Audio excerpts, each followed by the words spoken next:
Hello guys, आज मैं अपनी ट्रेडिंग जर्नी के बारे में बात करूंगा। आशा करते हैं कि आप सही होंगे। गाइस, मैं बता दूं कि मैं एक मिडिल क्लास से बिलोंग करता हूं और मैं इस समय भी स्टूडेंट हूं और कंपटीशन की तैयारी करता हूं। उसके साथ मैंने सोचा क्यों ना मैं एक्स्ट्रा इनकम का सोर्स बनाऊं। तभी मेरी ट्रेडिंग जर्नी की शुरुआत होती है बाइनमो से। बाइनमो का नाम आपने भी कभी ना कभी सुना होगा। इस समय कम हो गया, लेकिन 1-2 साल पहले इसके काफ़ी ऐड आते थे और उन्हीं ऐड के माध्यम से मैंने भी यहाँ देखा था। आपको याद है कि नहीं, मैं बताता हूँ। इसमें आपको चार्ट प्रिडिक्ट करना होता था, यदि कि चार्ट ऊपर जाएगा कि नीचे जाएगा, और यदि आप सही चार्ट प्रिडिक्ट करते थे तो आपने जितना अमाउंट लगाया है उसका 80% आपको प्रॉफिट के रूप में मिल जाता था, और यदि आप हारते थे तो आपका पूरा अमाउंट चला जाता था। जैसे कि मैंने बाइनोमो पर 100 रुपये किसी ट्रेड पर लगाए, और यदि ट्रेड मेरे डायरेक्शन में चला जाता था तो मुझे 80 रुपये का प्रॉफिट होता था, तो मेरा टोटल कैपिटल 180 हो जाता था।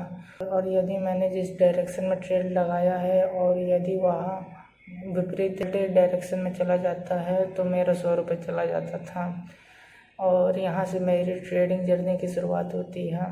बाइनोमो की एक अच्छी बात यह थी कि इसमें आपको डेमो अकाउंट मिल जाता था, जिससे मेरा बाल पैसा जाने से बचा है, क्योंकि मैंने शुरुआत में डेमो अकाउंट ले लिया और उससे ही 2-3 महीने ट्रेडिंग करी, और धीरे धीरे मुझे मालूम पड़ा कि इससे तो प्रॉफिटेबल हुआ ही नहीं जा सकता है। फिर तभी मैंने एक वीडियो पुष्कराज सर की देखी, जिसमें वे बता रहे थे कि यदि आप बाइनरी ट्रेडिंग करते हैं उससे बढ़िया आप ऑप्शन ट्रेडिंग करें, क्योंकि इसमें आपको सिर्फ 80% का प्रॉफिट होता है जो भी आप पैसा लगाते हैं। लेकिन जब आप ऑप्शन ट्रेडिंग करते हैं तो आपका पैसा 2 गुना, 3 गुना या 10 गुना, 100 गुना भी हो सकता है। तो इस तरह से मुझे ऑप्शन ट्रेडिंग के बारे में जानकारी मिली, और फिर मैं ऑप्शन ट्रेडिंग से रिलेटेड और वीडियो देखने लगा। धीरे धीरे मुझे ऑप्शन ट्रेडिंग के बारे में और जानकारी प्राप्त हुई, और धीरे धीरे मालूम पड़ा यदि आपको ऑप्शन ट्रेडिंग करनी है तो इसके लिए आपको डीमैट अकाउंट की आवश्यकता होगी। डीमैट अकाउंट बनाने के लिए आपको कोई ब्रोकर चुनना पड़ेगा। तो मैंने अपस्टॉक्स पर अपना डीमैट अकाउंट बना दिया और ऑप्शन ट्रेडिंग स्टार्ट कर दी।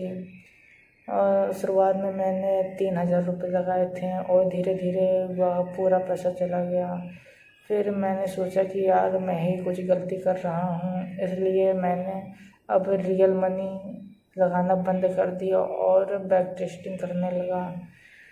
बैक टेस्टिंग मैं करता गया और लगभग 50 से 100 स्ट्रेटजीज बनाई। मुझे लगा कोई ना कोई स्ट्रेटजीज तो काम में आएगी ही, लेकिन धीरे धीरे मुझे मालूम पड़ा कि इसमें कोई स्ट्रेटजी काम ही नहीं करती है। जो भी स्ट्रेटजी लगाता था वो 1-2 महीना काम करती थी और आगे फिर वैसे लॉस होने लगता था।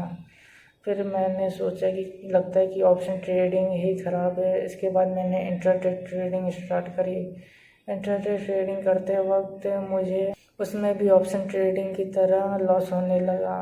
फिर मैंने सब कुछ छोड़ दिया। मुझे लगा कि इसमें पैसे बनाए ही नहीं जा सकते हैं, और मैं उसके साथ साथ तैयारी भी करता था, तो मुझे लगा कि ये सब फालतू की चीज़ है, इसमें बस समय ही जा रहा है, ना कुछ पैसा मिल रहा है ना कुछ, और समय जो दिन भर दिमाग ख़राब होता है वो अलग। फिर मैंने ट्रेडिंग ही छोड़ दी थी। फिर 1-2 महीने बाद फिर मैंने सोचा कि क्यों ना स्विंग ट्रेडिंग स्टार्ट करी जाए।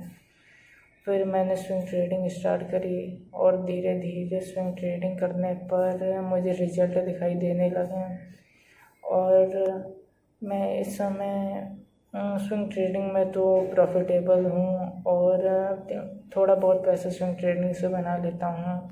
और स्विंग ट्रेडिंग के बहुत से फ़ायदे भी हैं कि इसमें आपको दिन भर माथापच्ची नहीं करनी होती है। आप एक बार ट्रेड ले लीजिए, उसके बाद छुट्टी। फिर और मैं एक बार ट्रेड लेने के बाद उसे 2-3 महीनों के लिए होल्ड करता हूँ, जब तक कि उसमें ठीक ठाक प्रॉफिट ना हो जाए।